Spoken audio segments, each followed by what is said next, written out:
नमस्कार साथियों, देवव्रत क्लासेस में आपका हार्दिक स्वागत अभिनंदन है। आज हम पढ़ेंगे 17 जनवरी के करंट जीके के बहुत ही महत्वपूर्ण प्रश्न। इससे पहले जिन साथियों ने वीडियो को लाइक शेयर सब्सक्राइब नहीं किया है, प्लीज़ वीडियो को लाइक कर दें, शेयर कर दें और देखते हैं आज का पहला प्रश्न। हाल ही में गूगल के द्वारा किस आज़ाद भारत के पहले ओलंपिक पदक विजेता को डूडल के द्वारा श्रद्धांजलि दी गई? तो ध्यान रखना, किसे? केडी जाधव को। कब? 15 जनवरी को इन्हें क्या है, गूगल के द्वारा डूडल बनाकर क्या है, श्रद्धांजलि प्रदान की गई। क्योंकि इन्होंने क्या है 1952 में भारत की आज़ादी के बाद में हो रहे पहले ओलंपिक में भारत के लिए इन्होंने क्या है पदक जीता था। कौन सा? कांस्य पदक जीता था। और इस उपलक्ष्य में क्या है, गूगल ने इनका डूडल बनाकर इन्हें श्रद्धांजलि दी। अगला प्रश्न है, हाल ही में किस महिला को अंतर्राष्ट्रीय जाट गौरव सम्मान से सम्मानित किया गया?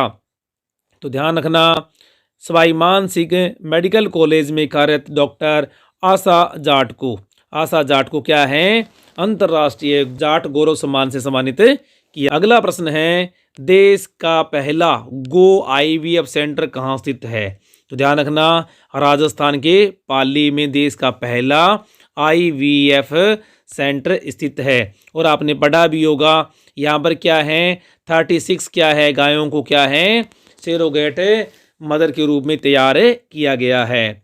अगला प्रश्न है, कांग्रेस का 2 दिवसीय चिंतन शिविर कहाँ आयोजित किया गया? तो ध्यान रखना, ओटीएस सभागार, कहाँ? जयपुर के अंदर। कब से कब हो रहा है ये? 16 से 17 जनवरी को इस शिविर का आयोजन किया जा रहा है। आपको पता है साथियों, इस शिविर के द्वारा सभी विभागों के मंत्रियों की क्या है समीक्षा हो रही है और विभागों के द्वारा 4 वर्ष में कितना कार्य हुआ उसकी समीक्षा के पश्चात में आपको पता है 23 जनवरी को श्री अशोक गहलोत, जो वर्तमान में सीएम के साथ साथ में वित्त मंत्री भी हैं, वो क्या करेंगे, राजस्थान का बजट पेश करेंगे। उससे पहले क्या है, सभी विभागों की क्या हो रही है, समीक्षा की जा रही है। अगला प्रश्न है, राजस्थान के किस विभाग द्वारा हवा महल नाइट फेस्टिवल 2023 का आयोजन किया गया? तो ये प्रश्न मैंने पहले भी बताया था आपको। तो पर्यटन विभाग के द्वारा। कब? 15 जनवरी 2023 को। और इस फेस्टिवल के मुख्य अतिथि कौन थे? सीएम श्री अशोक गहलोत। और मुख्य आकर्षक क्या था इसका? Night safari. और आप ध्यान रखना, पर्यटन विभाग के चेयरमैन कौन हैं? श्री धर्मेंद्र सिंह राठौड़। और पर्यटन विभाग की शासन सचिव कौन है? गायत्री राठौड़। अगला प्रश्न है, हाल ही में भारत ने किस देश को हराकर वनडे इतिहास में सबसे बड़ी जीत दर्ज की? ध्यान रखना, वेरी वेरी इंपॉर्टेंट प्रश्न साथियों। हो सकता है आने वाले एग्जाम्स में इस तरह का प्रश्न पूछा जाए। तो भारत ने श्रीलंका को 317 रन से हराकर इतिहास की सबसे बड़ी जीत है वो दर्ज की। अब क्या था कि भारत ने निर्धारित 50 ओवर के अंदर श्रीलंका को 391 रन बनाने का क्या है टारगेट दिया था, जबकि श्रीलंका की टीम में मात्र कितने 77 रन ही बना पाई। अब देखो साथियों, स्कोर बहुत इंपॉर्टेंट है। आजकल क्या स्कोर ही पूछ लेते हैं। कितने रन से हराया? 317 रन से। लक्ष्य कितना था? 391 का। और श्रीलंका कितने रन बना पाई? 77 रन ही बना पाई। और इस मैच के अंदर प्लेयर ऑफ द मैच और प्लेयर ऑफ द सीरीज है वो कौन रहे? विराट कोहली रहे, जिन्होंने अपना क्या 46वां नॉट आउट शतक लगाया, यानी सर्वाधिक 166 रन इन्होंने बनाए। और ध्यान रखना, विराट कोहली ने कौन शतक लगाया? इन्होंने 46वां शतक लगाया। एक बात और ध्यान रखना, भारत ने ये सीरीज है वो कितने से, यानी 3-0 से, यानी क्लीन स्वीप की। और इस सीरीज में जो ओपनर थे शुभन गिल है, इन्होंने भी क्या है एक शतक लगाया, यानी 116 रन बनाए। तो ध्यान रखना, इस मैच के अंदर भारत की सर्वाधिक क्या है बड़ी जीत इतिहास में दर्ज। अगला प्रश्न है, राजस्थान में पोलो का क्रेज बढ़ाने के लिए पोलो क्लब ने राजस्थान के किस संगठन या किस विभाग के साथ में टाई अप किया है? तो ध्यान रखना, टाई अप अभी ध्यान रखना, टाई अप किया है। तो किसके विभाग के साथ में किया है?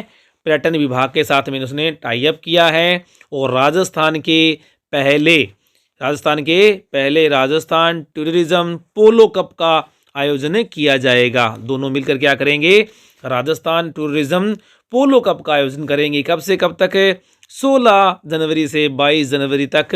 कहाँ पर? जयपुर में। और ध्यान रहे साथियों, राज्य के पर्यटन मंत्री कौन है? विश्वेंद्र सिंह। अगला प्रश्न है, हाल ही में राज्य में संचालित किया गया ऑपरेशन डिकॉय संबंधित है। ऑपरेशन डिकॉय संबंधित है, ध्यान रखना। रात्रि में 8 बजे के बाद में शराब बिक्री को क्या है? रोकने के लिए, शराब बिक्री को रोकने के लिए ऑपरेशन क्या है? डिकॉय चलाया गया। अगला प्रश्न है इसी संबंधित, ऑपरेशन आग संबंधित है। ऑपरेशन आग संबंधित है। यह क्या है? तस्करी को रोकने के लिए चलाया गया अभियान है। किसने चलाया? जयपुर पुलिस के द्वारा चलाया गया अभियान। किसके लिए?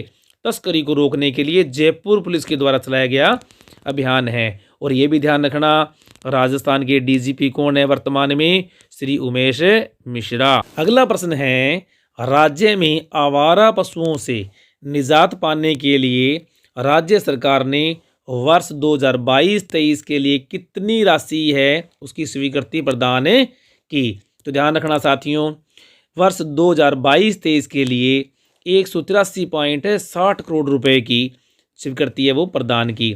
और इसके द्वारा कितने? 200 क्या है? पशुओं के आश्रय स्थल बनाए जाएंगे।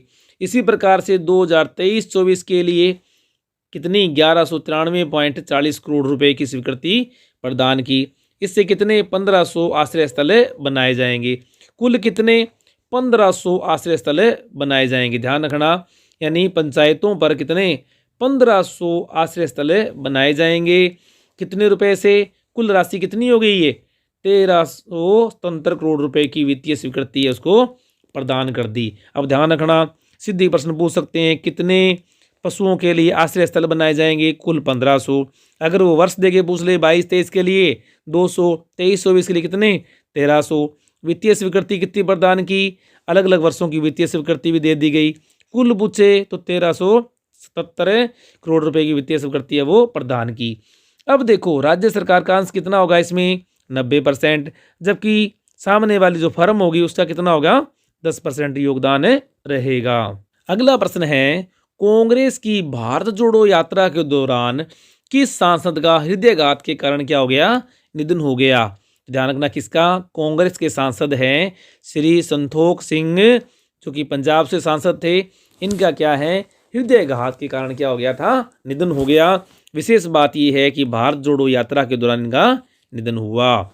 अगला प्रश्न है, हाल ही में किस देश के यात्री विमान के दुर्घटनाग्रस्त होने पर 67 लोगों की क्या हो गई? मृत्यु हो गई। ध्यान रखना, नेपाल यात्री यान के दुर्घटनाग्रस्त होने पर कितने? 67 लोगों की क्या हो गई? मृत्यु हो गई। और ध्यान रखना, नेपाल के प्रधानमंत्री कौन है? नेपाल के प्रधानमंत्री कौन है? पुष्प कमल दहल। पुष्प कमल दहल। साथियों, वीडियो बहुत ही इंपॉर्टेंट है, पूरा वीडियो देखा करो, लाइक भी किया करो, शेयर भी किया करो। अगला प्रश्न है, अमेरिका की किस सुंदरी ने 71वें मिस यूनिवर्स का खिताब जीता? तो ध्यान रखना, आरबोनी ग्रेवियल ने। आरबोनी ग्रेवियल कहाँ की है? ये अमेरिका की सुंदरी है। जबकि फर्स्ट रनर है वो कौन रही? वेनेजुएला की अमेडा डुडामेल रही। अमेडा डुडामेल रही। ये दोनों ही बातें इंपॉर्टेंट हो सकती है। कई बार क्या है, फर्स्ट रनर पूछ लेते हैं, और कई बार क्या है, मिस यूनिवर्स। तो कौन सा ये था खिताब था? 71वां खिताब था। किसने जीता? अमेरिका की आरबोनी ग्रेवियल ने। फर्स्ट रनर कौन रही? अमेडा डुडामेल। और कहाँ की है ये? वेनेजुएला की। अब देखो, यह प्रतियोगिता कहाँ पर हुई? अमेरिका के कहाँ पर? न्यू आयरलैंड शहर के अंदर संपन्न हुई। और भारत का प्रतिनिधित्व किसने किया? तो भारत का प्रतिनिधित्व है वो किसने किया? द्विता ने किया। किसने किया? द्विता ने। ये बात इंपॉर्टेंट है कि इस प्रतियोगिता में भारत का प्रतिनिधित्व किसने किया? द्विता ने, जो प्रथम 5 स्थान में भी स्थान नहीं बना पाई। अगला है साथियों, राजस्थान आवासीय मंडल। देखो साथियों, आजकल क्या है, बहुत सारे प्रश्न हैं वो राजस्थान के आवासीय मंडल और राजस्थान के राजस्व मंडल से पूछे जा रहे हैं। और बहुत ही क्या है, ये क्या है, न्यूज़ में बना हुआ है। तो देखते हैं राजस्थान का आवासन मंडल। तो राजस्थान आवासीय मंडल की स्थापना कब की गई? 24 फरवरी 1970 को की गई। इसका मुख्यालय कहाँ पर है? जयपुर में। और किस लिए बनाया गया? राज्य में आवासीय समस्या से निपटने के लिए और सस्ती दर पर क्या है, मकान उपलब्ध कराने के लिए इस मंडल की स्थापना की गई। अब सबसे बड़ी बात देखो, इसने कुछ क्या है, ऐप जारी कर रखे हैं। वेरी वेरी इंपॉर्टेंट बात यहाँ से है कि राजस्थान हाउसिंग बोर्ड ऐप कौन सा? एक पहला है आवास, RHB आवास, दूसरा है RHB ग्रीन, तीसरा है RHB सजग। ये 3 ऐप हैं। सीधा पूछ लेते हैं कि किस विभाग से संबंधित है, तो राजस्थान आवासन मंडल से। और आपको पता है कि ये चर्चा में क्यों है, क्योंकि हाल ही में से वर्ल्ड बुक ऑफ रिकॉर्ड संस्था ने क्या है, अंतर्राष्ट्रीय पुरस्कार से क्या है, सम्मानित किया है। अब देखो एक बात और भी आपको पता है कि बुधवार का दिन है, वो क्या होता है, नीलामी दिवस के रूप में मनाया जाता है। नीलामी दिवस के रूप में मनाया जाता है। और इसके आयुक्त कौन है? बहुत ही महत्वपूर्ण, श्री पवन अरोड़ा। पवन अरोड़ा इसके क्या हैं? आयुक्त हैं। और आपको पता है कि मानसरोवर चौपाटी, प्रतापपुरा चौपाटी और आजकल क्या है, और हाउसिंग बोर्ड क्या है, अब आवासीय कॉलोनी के साथ साथ में क्या है, विलास का निर्माण करने भी जा रही है। तो साथियों, ये था आज का बहुत ही महत्वपूर्ण वीडियो को लाइक कर दो, शेयर कर दो, और चैनल पर फर्स्ट टाइम है तो चैनल को सब्सक्राइब अवश्य कर लो। सुबह आपको डेली 6 बजे ये क्लास आपको निरंतर मिलती है। धन्यवाद।